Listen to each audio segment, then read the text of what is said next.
Namaste. Welcome to the Festival of Bharat. I'm your host Kamal Madi Shetty, and this is season 4 of the Festival of Bharat. Today, we have a very special guest with us, with whom we are going to discuss various issues related to India's diversity, pluralism, and various media narratives, as well as what it means to be a Muslim in India. And to discuss all of this, we have a very special guest, Subui Khanji. Subhuiji is a lawyer at the Supreme Court, a social activist, a writer, and a thought leader. She works on various socio-political issues and particularly is known for her activism against separatism, extremism, and terrorism. She's a well-known voice on national media and appears regularly on various TV channels covering all of these various issues.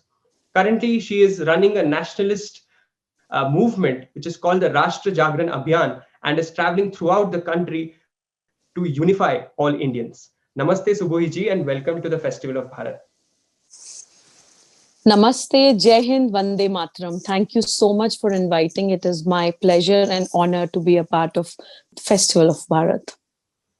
Thank you so much, Subhuji, for joining us.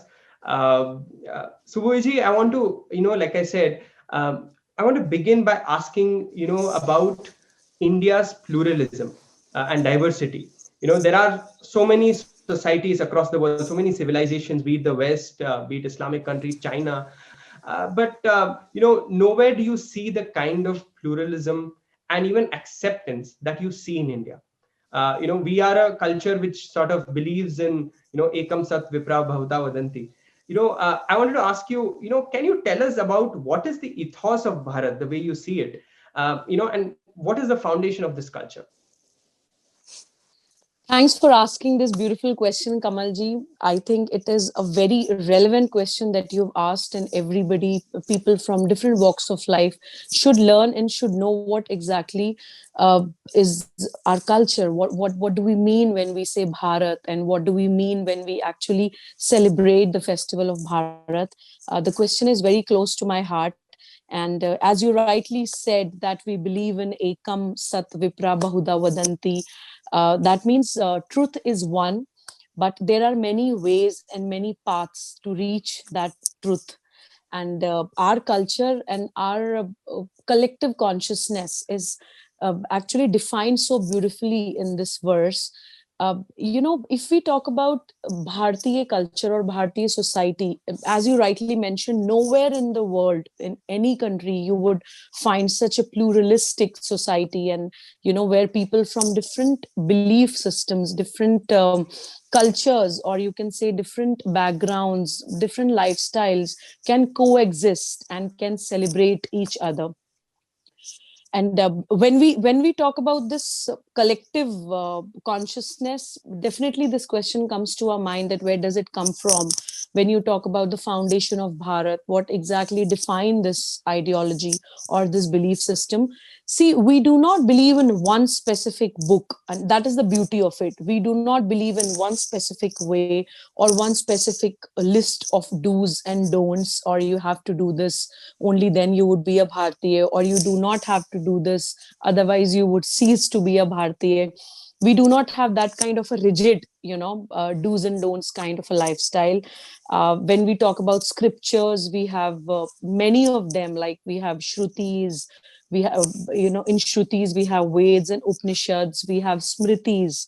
That means the teachings of sages. Like we all of us have heard about Manusmriti, then we have Yagvalk, we have Brihaspati, and these are the smritis which the sages have heard and transferred through their just word of mouth. And then we have Purans, 18 of them, and we have books of itihas, history, that is Ramayana and Mahabharat. And I would like to reiterate that Ramayana and Mahabharat are not Puran. They are the history of Bharat. The itihas means it has happened. Like the incidents that we are told in Ramayana, the stories of Ramayana and Mahabharat are actually the history of Bharat. It has happened. Those superheroes have existed on this land. And then we have four Veds. We have 108 plus Upanishads. and so many faiths. I belong to Islam, like I belong to one specific faith which is being celebrated in Bharat. And one very important message I want to cover in this question is, I understand that for youth it is very difficult to, learn so many scriptures or to get the teachings out of it or to actually understand it. So I always encourage youth to just understand four Mahavakyas of our Ved. When we talk about four Veds, of one we say that every Ved is summarized in one single sentence that is called Mahavakya, and very beautifully explained. Four Mahavakyas of four Vedas are Ahem Brahmasmi, that means मैं ही ब्रह्म हूँ. Another Mahavakya is Tattvamasi, तुम भी वही हो, you are also that divinity. And Pragyan Brahma, that means knowledge is Brahma. And fourth Mahavakya is Ayam Atma Brahma. That means वह आत्मा ही ब्रह्म है. So this teaching of that belief that we need to understand that the divine exists in everybody, in me, in you, in everyone. And that feeling of spiritual oneness is so beautiful, that belonging, that atma, paramatma, everything is just one. So we do not believe in the separation of caste, creed, gender, or white and black, or minority majority, that kind of a beauty we have in Bharatiya culture. And if you talk about Hindu culture, and we have Shaiv, we have Shakt, we have Vaishnav. In Shaiv, we have Kapalik, Kalamukh, Pashupat, Lakulek. In Vaishnav, we believe that we have 10 avatars of Lord Vishnu. In Shakt, we believe that there are almost 108 Shakti Peeth Mandir, and Durga, Kali, etc. We like all of us know about that. And if you talk about different faiths, we have Bodh. Some people believe that Bodh is a separate religion or a separate faith.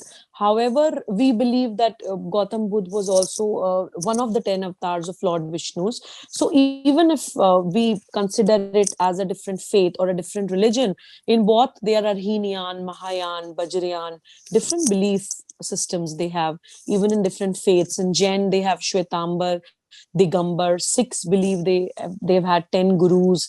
I belong to Islam faith. In Islamic society, we believe in one God, that means Ekeshwarvad. And even that is not separate from Hindu culture. I always say that Sanatan Dharm, when we say Sanatan Dharm has many Vads. So Ekeshwarvad is one of the Vads of Sanatan. So even Islam is not separate from Sanatan Dharm. And this belief that the God is one, that Par Brahm Parmeshwar or Nirgun Nirakar Brahm is one, that is Ekeshwarvad.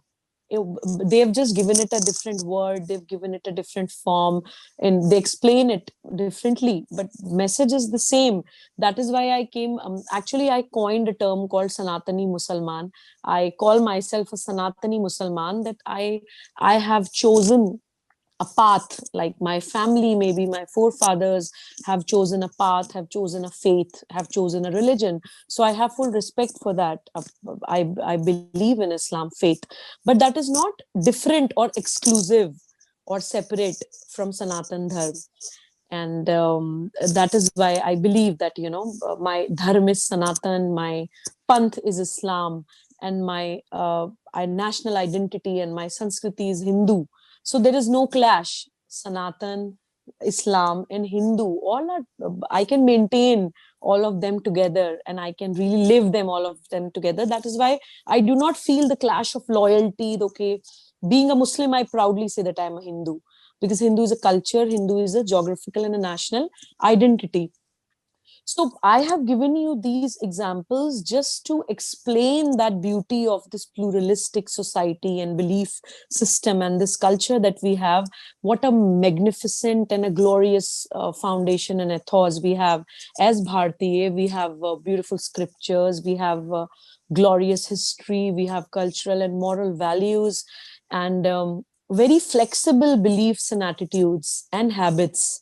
And we have respect and love for each other. We can coexist together, while following our own belief systems, are following our own choices, our faiths, we can exist together beautifully, and we do not tolerate each other. I always say that tolerance is not the word for Bharat.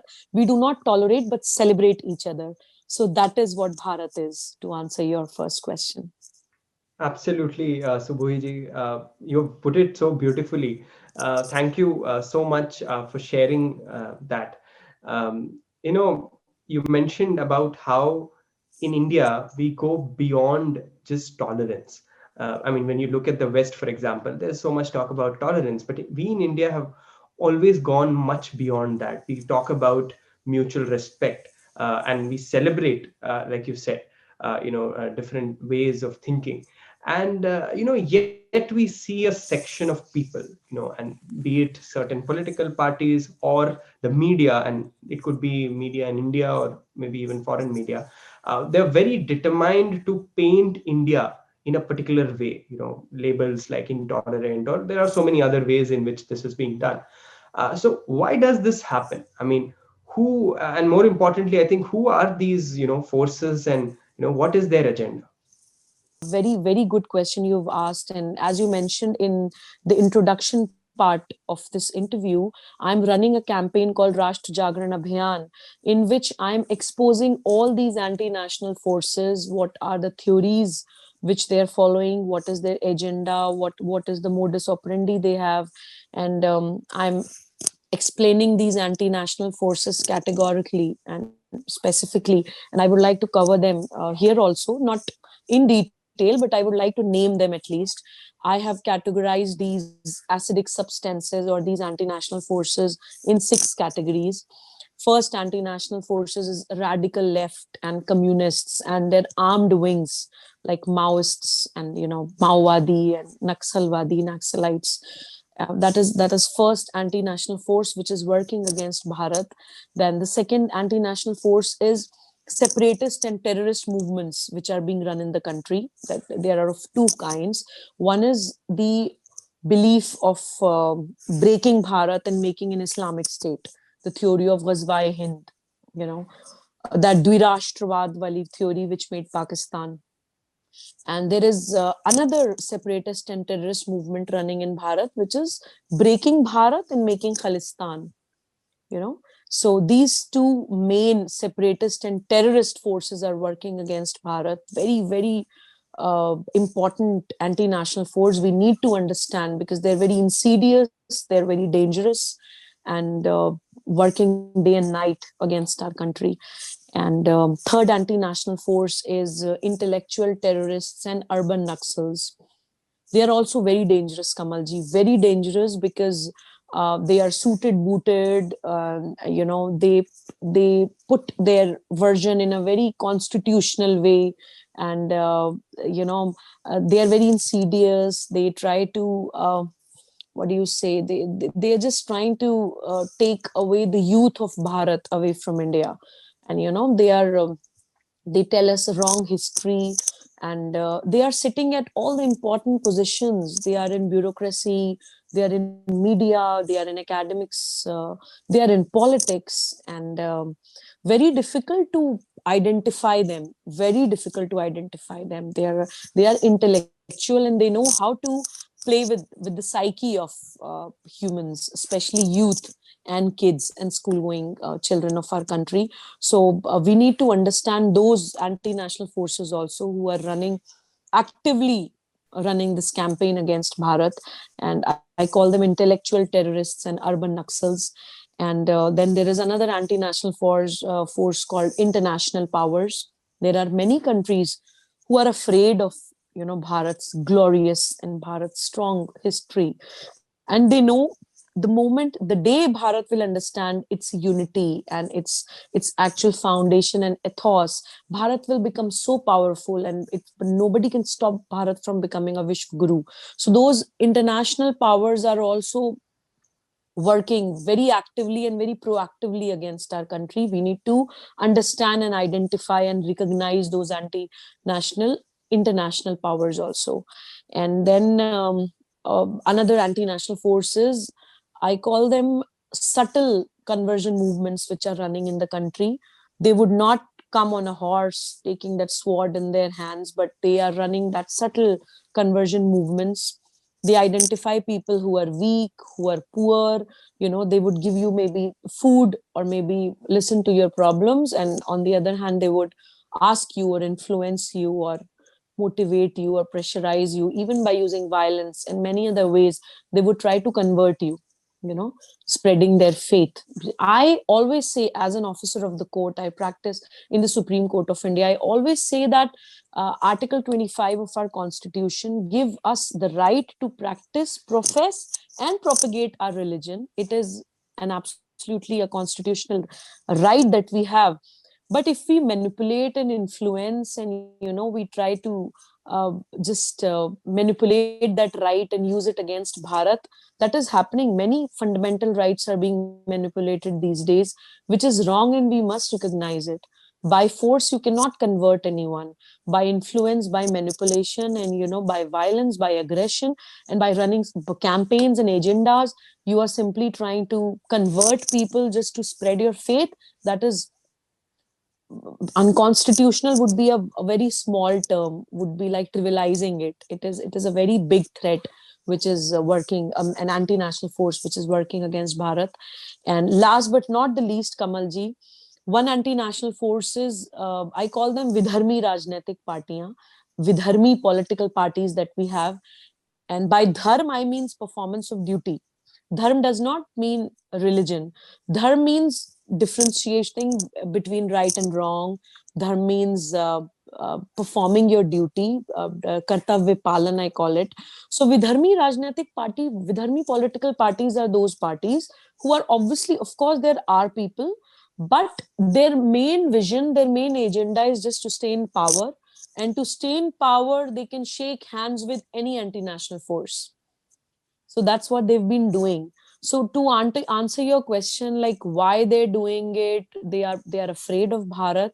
That is why they're doing it. And they're afraid of our historical past. That is why they break us, because they cannot fight with Bharat as a whole. It is beyond their capacity. It is मैं एकदम हिंदी में बोलती हूँ तो हैसियत नहीं है किसी की कि भारत से कोई लड़ सके. सब लोग एक होकर भी नहीं लड़ सकते. That is why they break us in groups to defeat us, to invade us, to rule us.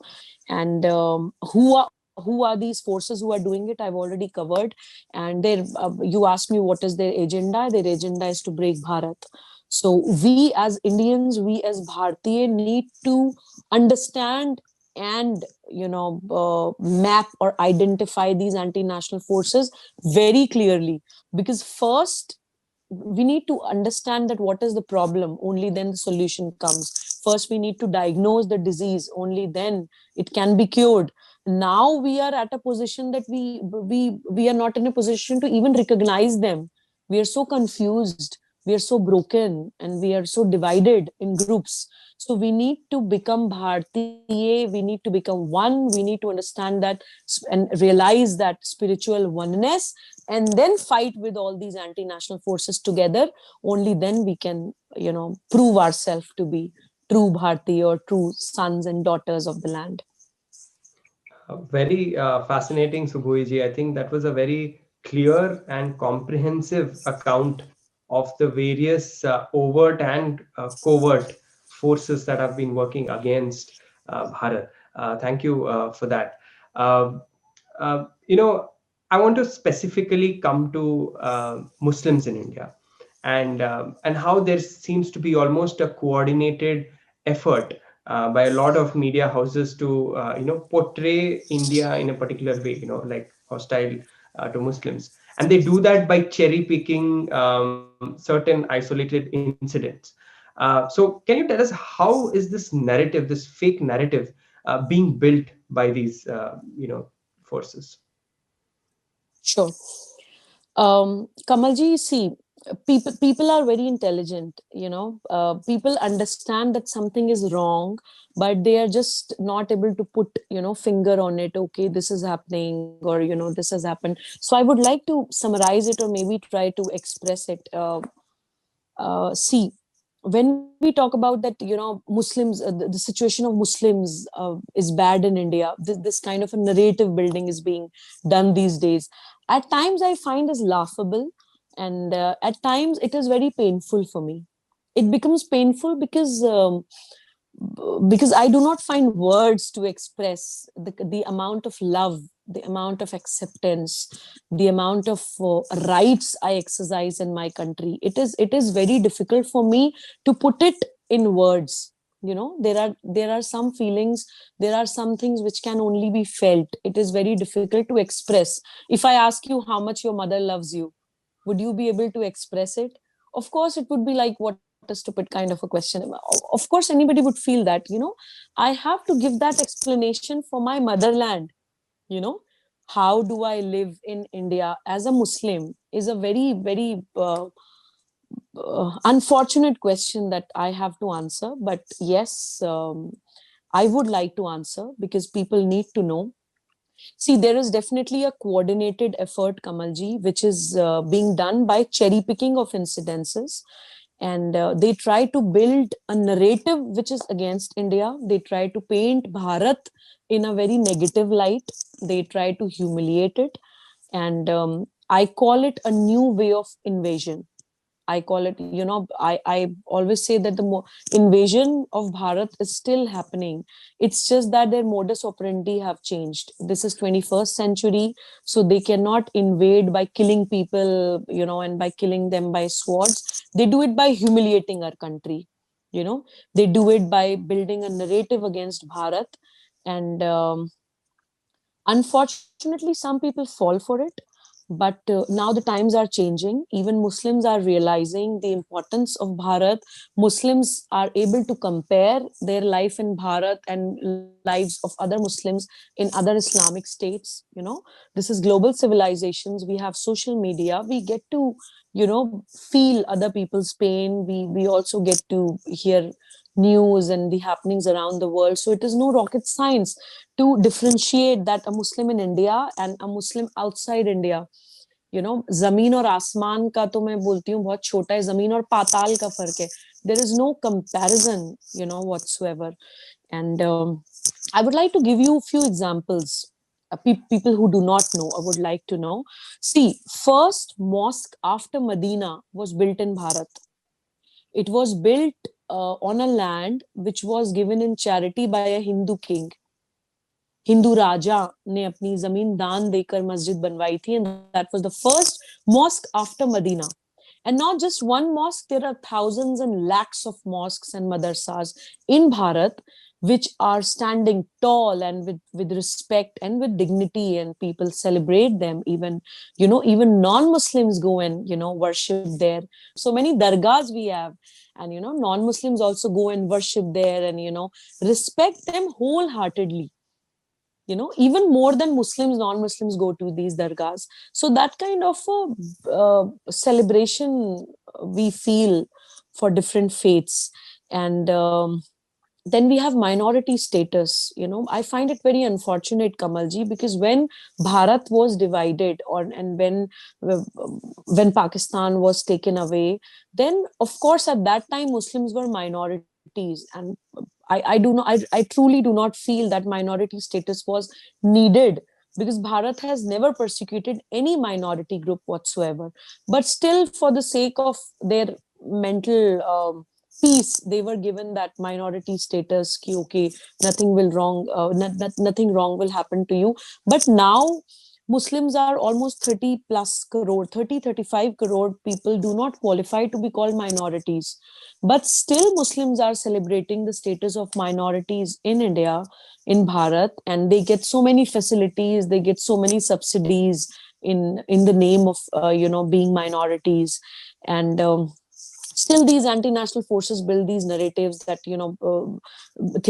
bad things are happening to Muslims. All these anti-national forces do that. I've covered the names of those anti-national forces in my previous question. They build this false narrative against Bharat and try to put those seeds of separation in a Muslim mind, so that a Muslim does not relate to Bharat as their motherland, or they fall victim to that victim card. Okay, I'm a Muslim, I'm a minority. So that minority is not a status; it is a card which is being played to blackmail Muslims' mind, to manipulate Muslim mind, and to actually use them just as head counts or foot soldiers to fulfill their maybe political agenda and the religious agenda of making Bharat an Islamic state. So two people use this victim card of minority card against Muslims. धर्म सत्ता चलाने वाले Islamic state belief वाले लोग and political leaders who just try to use Muslims as vote banks. So these two people use that minority card. I would like to give you two examples, Kamalji, and it will explain this narrative very in a very simple manner. Like we've heard just like few some time ago, we heard that mob lynchings are happening in India and Muslims are being lynched in India. And I was also called on national debates, national channels, and I was asked, what do you have to say about mob lynchings?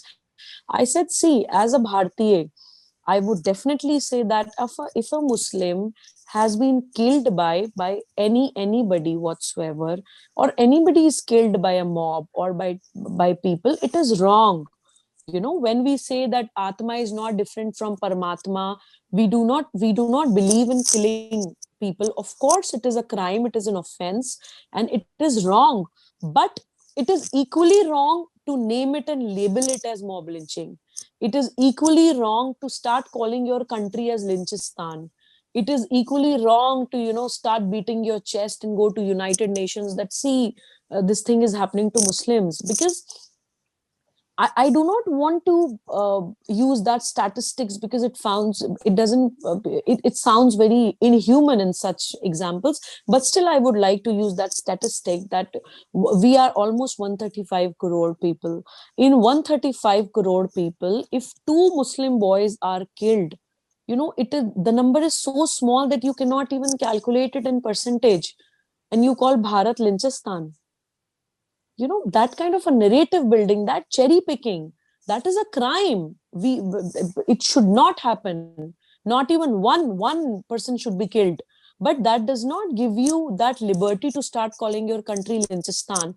That does not give you the liberty to start defaming your country. You just use it as an opportunity to start defaming Bharat. That's what they do. And I would like to give you an example, although it is not an appropriate thing to do, but still it is very important to give that example here, that similar unfortunate incidents have happened to non-Muslims also. We've heard incidents like lynching of Ankit Saxena, Dhruv Tyagi.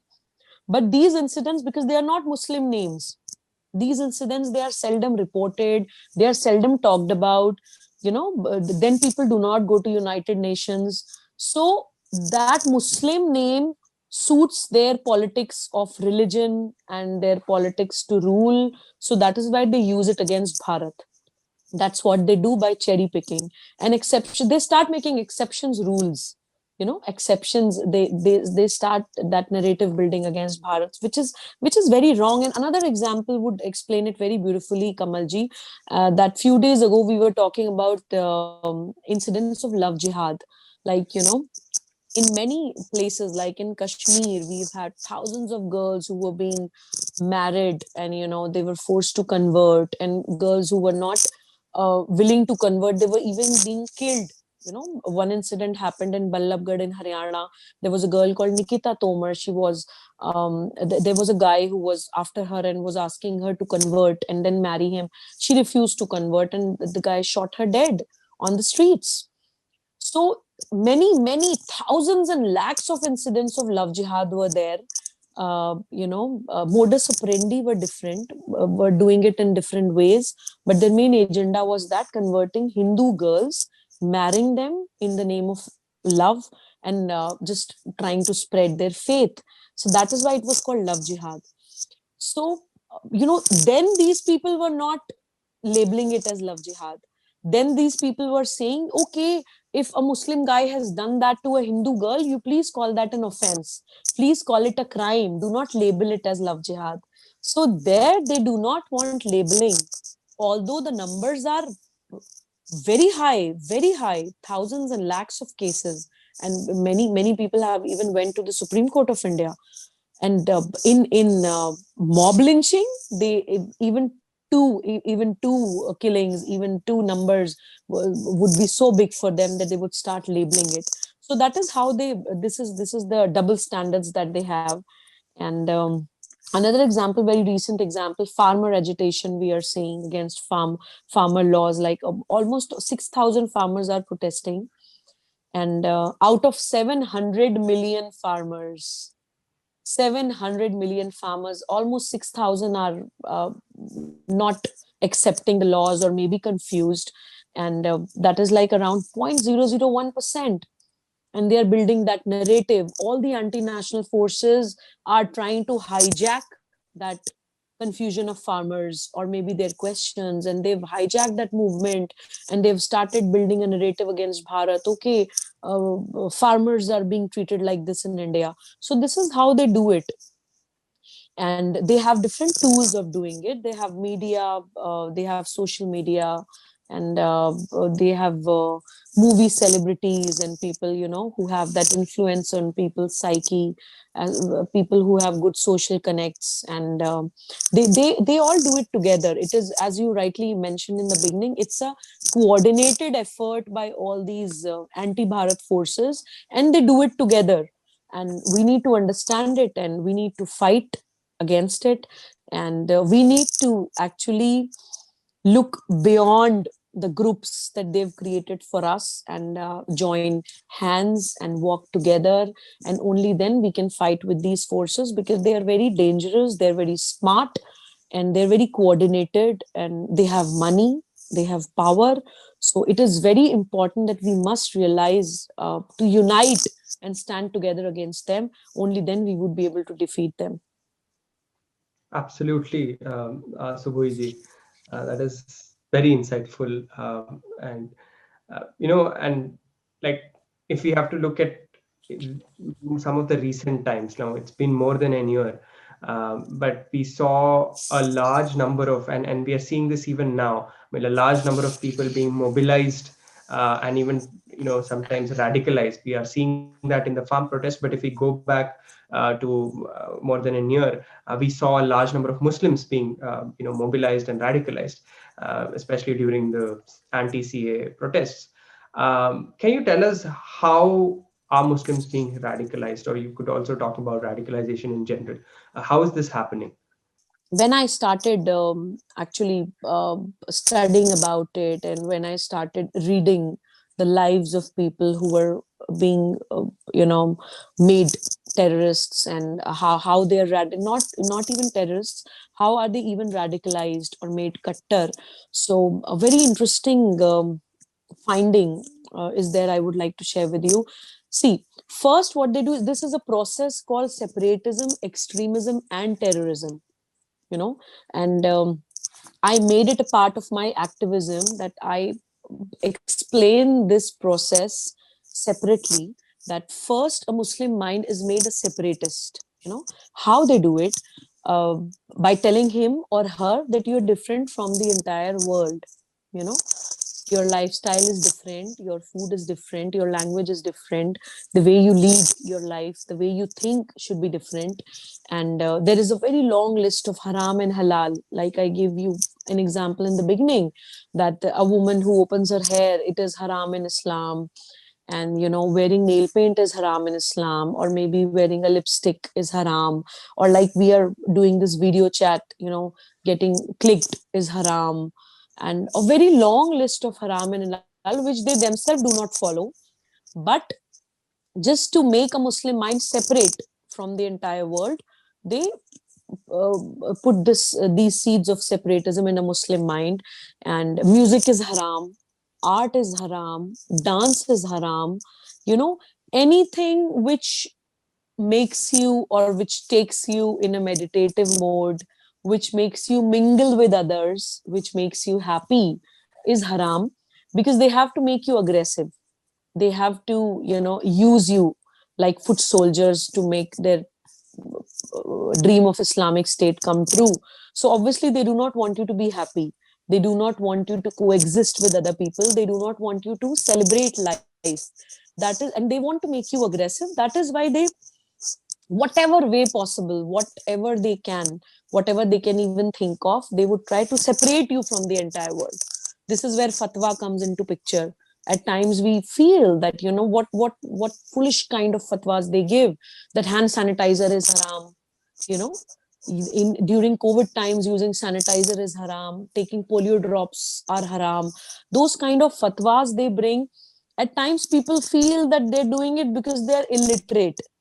But I would like to reiterate it time and again that they are not doing or throwing these fatwas because they're illiterate. They're very smart.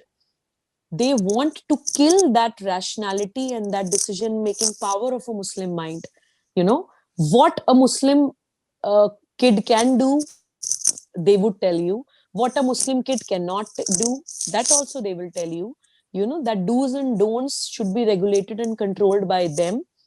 And when a muslim mind is so dependent on these do's and don'ts, that thinking capability is, you know, killed. You know, that confidence is not there to take independent decisions.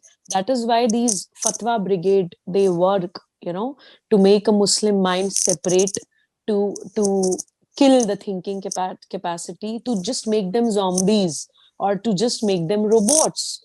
You know, that is why this separatist process is done, and deliberately, and with malified intention, and with a proper agenda, and a very strong thought process is behind it. It is not just randomly or casually or just because they're illiterate. So we should not trivialize it by saying that they're illiterate, that's why they're doing it. They're doing it very smartly, and they know why they're doing it.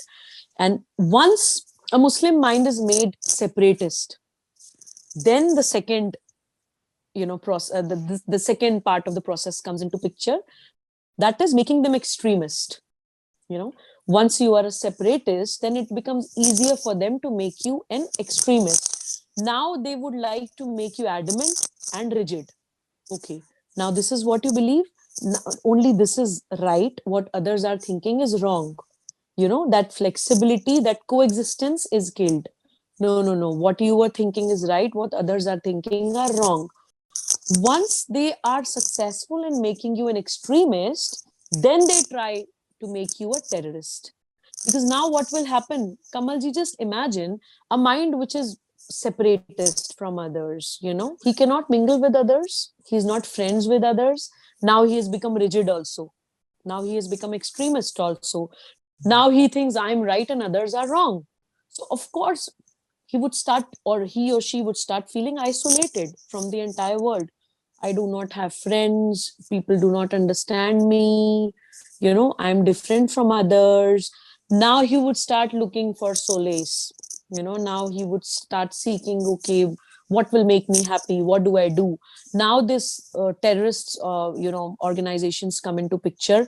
Now they make you a terrorist key. Okay, now you know, what others do not, if others do not believe in your belief, then you this is your duty to kill them. Either convince them, either make them like you, or it is your duty to kill them. And you know, it is as a matter of duty, you would be rewarded for it. You know, so they use that reward and punishment kind of a theory to control a muslim mind. And they have that beautiful graphic image of jannat and dozak. You know, if you would do this, you would get 72 hoods in jannat, and jannat has rivers of milk, and a beautiful place it is. You know, that kind of a lalach and greed they try to plant in your mind, that if you do what we are saying, that you would get jannat. And very dangerous graphic details of dozak. If you would not do this, then you would be fried in hot oil, and you know, insects would bite you, snakes would bite you. And they try to create that kind of a fear psychosis in a muslim mind. So this is the entire process of separatism, extremism, and terrorism, which, you know, they follow to radicalize and make a muslim mind a terrorist. And different organizations are working for it. We need to understand, if we would just think that one day we would terminate all terrorist organizations, it is not possible. If we have to eliminate terrorism, we would have to eliminate separatism itself. You know, There are many organizations, many people who are making a Muslim mind separatist. There are organizations which are making a Muslim mind extremist. Then there are organizations which are making Muslim minds terrorists. Different people are doing different jobs. I would like to give you an example. In Europe, few terrorists were caught after bombings, and it was found that I think they were from Al Qaeda. And when further investigation was done, it was found that they were recruited from Tablighi Jamaat. And Tablighi Jamaat can obviously get away with it by saying that I am not a terrorist organization. You know, you can investigate and you can find no proof against me. But how and why is it a fruitful ground for a terrorist organization to recruit people? You know, you understand that link of separatist terrorist, separatist extremist and a terrorist. These extremist organizations, these separatist organizations are fruitful grounds for terrorist organizations to recruit, you know. So this is how they operate. Then there are companies, there are organizations who are there to fund their duties to uh, their part of the entire process is just to provide funds. So they're doing it very systematically and very smartly, and we need to understand that. And why they do it, this is a question many people ask, that why they do it. See, these people have nothing to do with Islam, and these people have nothing to do with Allah. You know, they obviously they try to blackmail your mind or manipulate your mind by saying that they're doing it in the service of Allah, maybe, and they're doing it to please Allah, maybe. But actually it is just a political agenda. They have this political agenda of making the entire world an Islamic state and to rule the entire world. So that agenda of Islamic state can only be fulfilled if they have foot soldiers, and if they have zombies, and if they have robots, people who cannot think on their own, people who do not have that rationality to differentiate between right and wrong. They need suicide bombers. You know, no rational person would go and, you know, just put a bomb in him or herself and just, you know, blow himself or herself out. Obviously, to make a person a suicide bomber, they have to, you know, completely brainwash and manipulate and hijack their minds. That is why they do it. And a very bogus theory is there that Islam is in danger. You know, they always say that Islam is in danger. I always ask them that you are the second largest faith in the entire world. How on earth you are in danger? You know, a Muslim should ask them, what is in danger? You know, you have put the entire world under danger, this Islamic State theory. And, you know, this Ghazwa-i-Hind has put other people in danger. And you keep on repeating this theory that Islam is in danger, Islam is in danger. Because if a Muslim person will think that I am in danger, only then he would try to protect himself, only then he would try to become aggressive. So that is why they do it, and that is how they do it. That is why they make this narrative against Bharat, because this theory of Islamic State is obviously it is against the entire world, against the entire humanity. They want to make the entire world an Islamic State, but against Bharat they have a specific theory of Ghazwa-i-Hind. You know, that Islamic State ki theory is summarized in Ghazwa-i-Hind. Ghazwa-i-Hind is a holy war against Bharat. So we, an Indian Muslim, must understand it and must fight against this with all their might. If you really think yourself as a Bharatiya. Very fascinating, Subhuji. I think you've very comprehensively and deeply sort of dealt into the almost like a supply chain of separatism, extremism, and terrorism. And I think it's so important that we understand those links. Thank you for throwing light on that. And Subhuji, you also mentioned the idea of Ghazwa-i-Hind. Can you tell us about that? Like, what does it stand for? What does it mean? Sure. See, Kamalji, as I mentioned before, Ghazwa-i-Hind means holy war against India. I find it laughable also that any war against India, how on earth can it be holy? You know, as an Indian, that things comes to the mind. But anyway, because it is a mental disease. So of course we cannot expect any rationality behind that, the literal meaning of the term. But their main agenda is what their belief is. They believe that till the time Bharat's history, Bharat's literature and scripture, and Bharat's culture would not be destroyed, till the time this will not happen, if we are not able to do this, then Qayamat will not come. Day of judgment will not come. So they feel that it is their duty, you know, to terminate or to eliminate Bharat's itihas, shastra, and Sanskriti, and they do it in different forms. And it is very important to understand, because even educated Muslims, even rational Muslims at times ask me, and they say that, Didi, now that time has gone when invaders used to come. Now it is not happening. So why do we have to think about it? Why do we have to talk about it? So I always tell them, see, the mission is still the same. I always say that their agenda is still the same, the theory is still the same, only the modus operandi has changed. Because we are in 21st century, now we have human rights, we have United Nations. Of course, you cannot do it very, overtly and very directly.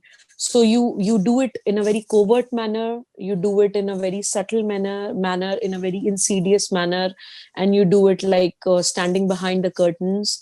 And like, of course, Muslim invaders are not coming and directly invading India and killing people like they used to do, and they've done it for centuries. Now that the way of invasion has changed, now they do it by controlling our psyche. Now they do it by demoralizing our culture, by demoralizing our beliefs, demoralizing our habits, our gods, our idols, who we worship. And they do it by glorifying invaders, like, even in textbooks, even today in textbooks, we see like glorifying Aurangzeb, and glorifying invaders like Ghazanvi, Ghori, Muhammad bin Qasim. And one example I always give, Kamalji, like, uh, if you go through the history of the world, for example, in Germany, just by taking Hitler's name, you're put behind the bars. You know, even if you just take Hitler's name, you are put behind the bars. That kind of seriousness they have against that terror. Ki, okay, that man, that even the name should not be taken in the country anymore. It is only in Bharat that the invaders and all those Akrantas who have mercilessly ruled us, mercilessly killed us, and they've done mass rapes, murders, slaughters in our country, and they're being glorified in the country. What is it? Is it not modern invasion? Is it not controlling our psyches? Is it not try to uh, you know uh, rule our psyches? If you want me to be very direct, why do we have to glorify them? They're not ruling us anymore, and we still do it, and even educated people do it. And then they have this Break India agenda. That is another way of modern invasion.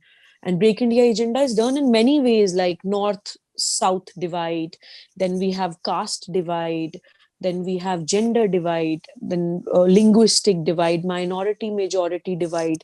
They've created so many divisions in the country, and that divide and rule policy has not ended on British rule. I always say that they've just changed their face, they've just changed the way they do it, but what they're doing is still the same. We need to understand they've become smarter, and they've just they're just trying to cover it up, and we are very maybe innocent or maybe ignorant that we do not understand it. It's high time that we should start feeling that. At times people tell me that, why do you behave like a krantikari? We don't need krantikaris anymore, we don't need freedom fighters anymore. And I tell them ki even today the country is suffering, and struggling and fighting with so many anti-national forces, that even today we need krantikaris. We need to understand कि वो emergency वाली situation आज भी है. the moment we would sit and understand the map of Bharat, and the moment we would see that we have Pakistan on one side, we have China on the other side, we have so many anti-national forces running in, the imposters in the country, and and the anti-national forces who are trying to implode Bharat, that day we would understand that matlab emergency hai. If you ask me, matlab, even while telling you, I have that goosebumps ki we need to understand that thing, that the invasion is still happening. It has not ended. And they humiliate Bharat just because they want to rule us, and we have to fight them out. We have to kick them out by whichever way possible, and we can only do it together, and by becoming one, and by understanding that spiritual oneness that we have in the foundation of our country. Absolutely, absolutely, Subhuji. I think you've very rightly pointed out the need to actually wake up and see these challenges as well. And there are so many of them. They are just staring us, right in the face. So, uh, Subhuji, I also want to ask you about um, how where do Indian Muslims sort of, and how do they ordinary Indian Muslims make sense of what's happening, and what would your message be to them, given all of this context? Very simple message I want to give them, and it is actually no rocket science, Kamalji. Initially it was becoming difficult for me to explain to Muslims what is the meaning of Sanatani Musalman. Initially it was becoming difficult for me to explain them this entire process of separatism, extremism, and terrorism. But whenever a Muslim kid or whenever a Muslim mind just sits and try to understand the process and the agenda, no, nobody is inherently bad, nobody is inherently wrong. Of course those exceptions, are anti-nationals, are there. If you just leave them aside, I always say that there are three kinds of Muslims in Bharat: rashtriya, like like nationalists, and then there are arashtriya, people who are clueless. They are neither national, they are nor anti-nationals, but they are clueless. They do not know what is happening. And then there are anti-nationals. So I do not interact with anti-nationals, but I try to unite nationalists, and I try to convince arashtriya or clueless Muslims, because they have the right to understand what is happening. They have the right to join the mainstream and become the part of Bharat as everybody else is. And so I always tell them, read and learn, and read about Islamic history. It is very simple. It is no rocket science. If any Muslim is listening to this video, I ask them to just make quick notes.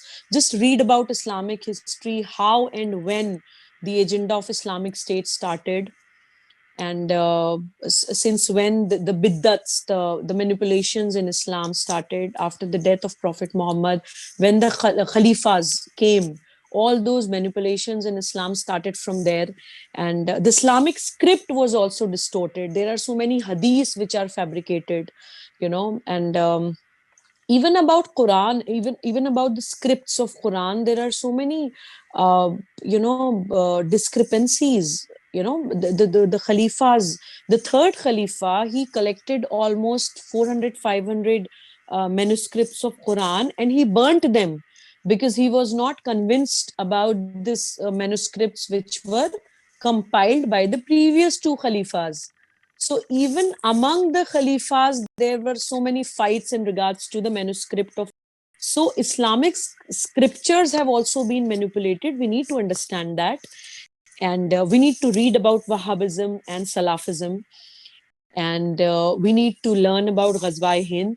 And most importantly, as an Indian Muslim, you need to read and learn about Bharat's history. The day you would do that, you would realize the blessing that you have. You would be so grateful that you are born in this magnificent land that is Bharat, and not just land, it is motherland. हम लोगों के लिए Bharat is not just a geographical location, it is our mother. And there is a reason why we call it a mother. If we would learn Bharat's history, if we would learn about Bharat's scripture, Bharat's foundation, Bharat's ethos, Bharat's collective consciousness, we would understand that, that people just break us for their vested interest. And Bharat has never invaded any country. Bharat has never hurt anybody. Bharat has never persecuted any minority group whatsoever. Leave aside Muslims. Muslims are not even minorities, 35 crores. And let me give an example of Jews. Jews were persecuted throughout the world. Throughout the world, Jews were persecuted. And I think in 1948, when they went back to Israel, and in their first parliament session, they passed a resolution and they praised Bharat like anything. And they were like, we would never forget this, that we were persecuted throughout the world, but not in Bharat. So that is the beauty of our country. So I would request all the Indian Muslims to read and learn about Islamic history, to read and learn about Bharat's history. And I would request you to rectify your leaders, or maybe the heroes you look up to. Let me give you a very beautiful example. In 1947, Pakistanis had done a Kabaili attack on Kashmir. So they were trying to invade Kashmir, or go inside Kashmir, and they were not able to find the way how to enter. So they found a guy called Maqbool Sherwani, and they asked him ki, okay, tell us how to enter inside the streets. And that guy realized that what is their agenda. So that guy Maqbool Sherwani, he was a nationalist Muslim. He just took them round and round the Kashmir, and he did not tell them the right path, the right route. And when the Pakistanis realized that he's trying to make fool of them, he was crucified and killed. And unfortunately, in Kashmir, these anti-national forces make Burhan Wani the hero, but they do not talk about Maqbool Sherwani. So this thing we as Muslims need to understand, that nobody is against Muslims. We are against anti-national forces, which are not just Muslims. Islamic State ki theory or Ghazwa Hind is just one anti-national force. We are against all the anti-national forces. So we as Indian Muslims should understand that we have better heroes to look up to. We do not have to cry for Afzal Guru. We do not have to feel sad for Burhan Wani. We have Brigadier Usman. We have APJ Kalam. We have Ashfaqullah Khan. We have Ibrahim Gardi. We have Maqbool Sherwani. We have many, many good Muslim heroes that we should look up to. And another beautiful example I want to give you before we conclude this interview, that there was a Muslim name, Shah Waliullah Delvi, I guess, if I'm not wrong. And when Mughals were, just struggling to regain power in India, in Bharat, this Waliullah Delvi wrote letter to Abdali to, come and attack Bharat. And on this invitation, Abdali attacked Bharat. And that was the time when the Third Battle of Panipat happened. And Marathas had to, lose that war, that Third Battle of Panipat. And I always give this example that unfortunately, that attack was done by a Muslim, Abdali, on the invitation of Muslim, Waliullah Delvi.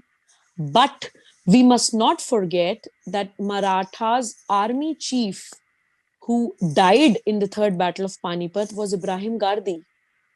So we have always had this beautiful history of Bharat, that no matter these Islamic State wale and these invaders and these Akrantas have always attacked Bharat, but we have always had nationalists, Muslims, who have laid their lives to protect this motherland. So our duty as Indian Muslims is to make those our heroes, to look up to such Muslims.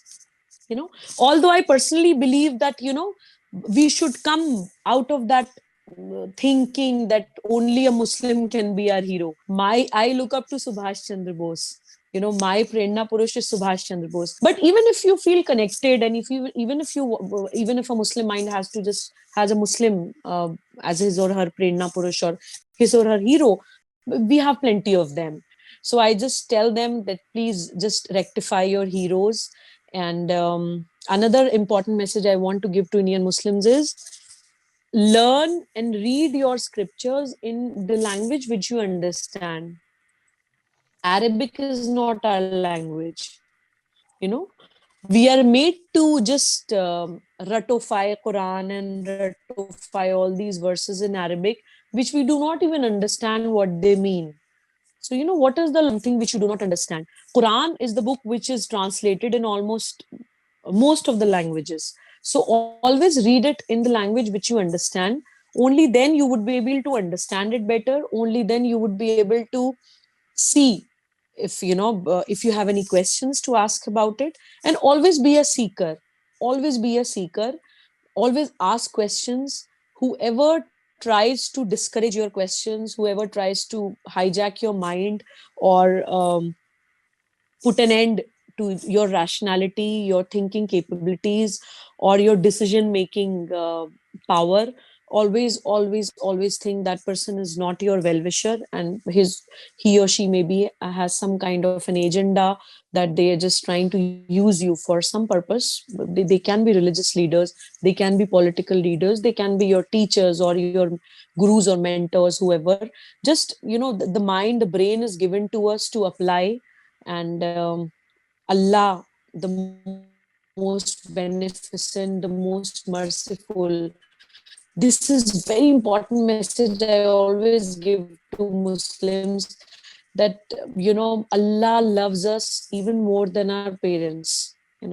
We should not be God say that the most beneficent, the most merciful. He's not going to fry us in hot oil. Come on, please please come over it, get over this, and get over that fear psychosis which is being created just to blackmail and hijack our minds. And the creator is very merciful, the creator is very flexible, and Allah is Rabbul Alameen. He's not just Rabbul Muslimin. So that means he's the God, he's the creator of all the things, animate and inanimate objects. And just do not put or try to capture Allah in just one belief, one box, one book, one uh, haram halal ki list, or to do do's or don'ts ki list. That's all I want to say to Muslims. And beautiful history you have as Muslims also, and as Bhartiyas also. We are तो मैं तो double lucky अपने आप को बोलती हूँ कि मतलब एक एंटी नेशनल फोर्स जो मेरे फेथ के नाम पे मेरे भारत के खिलाफ काम कर रही है. And I feel that it is my dual responsibility. It becomes all the more responsibility of me as an Indian Muslim कि मुझे as a Muslim भी उसके अगेंस्ट फाइट करना है, because it is defaming my faith also. you know a Muslim should understand ki if you really feel connected to Allah, if you really want to do something in the name of Allah, it is your responsibility to show what real Islam is. It is your responsibility to show what a real Muslim is. Or as an Indian, to kya hi bolu. To So that is all I want to cover in my last answer. I'm feeling dizzy also today, I don't know why. Yeah, thank you so much, Subhuji. I think it's a very insightful, and very inspiring set of thoughts that you've shared with us on a variety of issues that we have discussed, and we've covered a lot of ground.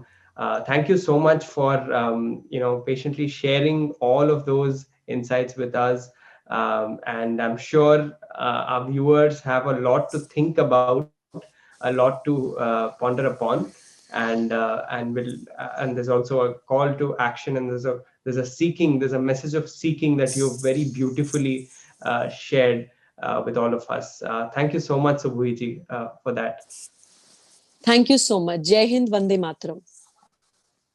Thank you so much, Subhuji. And to our viewers, I would like to request you continue supporting us. Please do subscribe to both our channels, the Festival of Bharat and Chitti Media, because we will be posting content on both of them.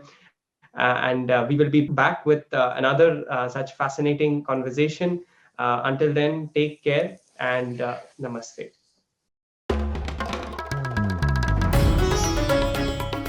Namaste. We hope you enjoyed this Chitti Media content. Please remember to subscribe to us and switch on the notifications for this channel. For our other social media links, more content, and to support our work, please visit citti.net. Dhanyavad. Namaskar.